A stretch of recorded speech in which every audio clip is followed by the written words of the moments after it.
Now. The pigeon flies away over the river. We face each other, the boy and I, and our eyes lock. Woo! Woo! Calls the pigeon as it passes over our heads. The tiniest, haziest inkling of a memory flashes in my mind. The boy's voice. His strange, growly voice. I recognise it. I've heard that voice before. The boy's staring at me differently now, too. He slowly lowers the hand with the rock in it and points at me, blinking.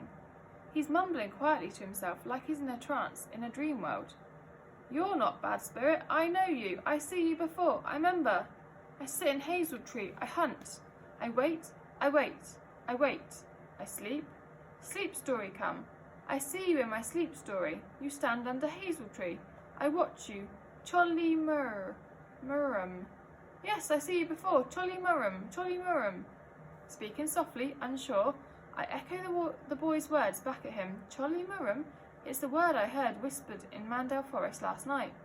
I do recognise that voice. It's the voice I thought I heard. The voice which almost said my name. Charlie Merriam, I say. Cholly Murrum, agrees the boy, pointing across at me. He looks almost as gobsmacked as I am. Cholly Murrum, I say, like exactly my name. And I get such a funny feeling deep in my head, near my back teeth, like the little click a key makes as it turns perfectly in its lock. I give my head a joggle. It feels like my ears have popped and everything sounds clearer, better. I point at myself. Cholly Murrum, I say again. And who are you? I ask, pointing to him now.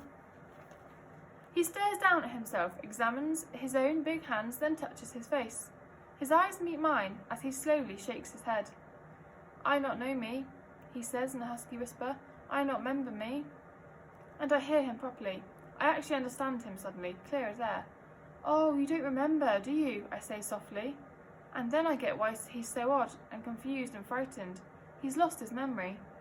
Don't worry, you banged your head, that's all. I touch my own head in the place where his cut is.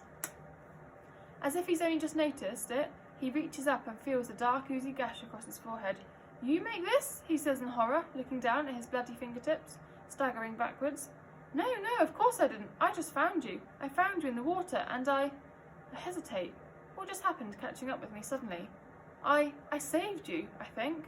I don't quite believe it myself. I've never saved anyone before. I smile at the boy, dazed, proud almost.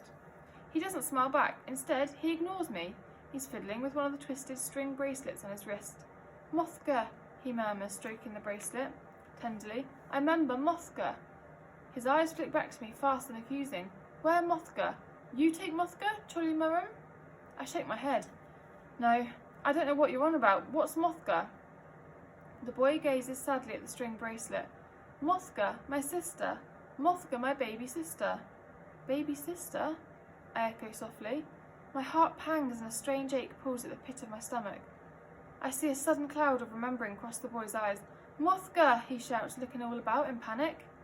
Where's Mothka? Mothka all alone. I need make safe. Fast, fast. Before I can say or do anything, he leaps to his feet and instantly his face turns ghost pale. His eyes roll back and he collapses in a heap again like he's melted. I run over to him. He's okay. He's breathing thickly. He just fainted, I think. I stare at his blood-streaked sandy face. What's wrong with him? A memory pings into my head. Concussion? I think to myself from when he bashed his head on the rock. Beaky had concussion once, when she fell off the climbing frame in primary school. She called it concussion afterwards when she was better. But it wasn't even slightly funny at the time. She was properly knocked out and she just lay there in the play zone really still and pale, so we knew she wasn't pretending. Then when she woke up, she didn't know Lemon or me at all. She just stared at us like we were strangers.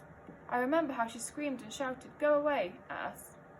That was the scariest part. She didn't even know who we were, or who she was, or anything. Mrs. Rodriguez had to call an ambulance. An ambulance, that's what I need. If only Mum and Dad had got me a phone, then it'd be easy. I scan up and down the river for Beaky, Lemon, anyone, but there's still nobody. Okay, I say to the boy, whether he can hear me or not, I'm going to get help. I straighten Dad's backpack on my shoulders, then I scramble onto the ridge and run towards the path, back up through the forest to the hospital.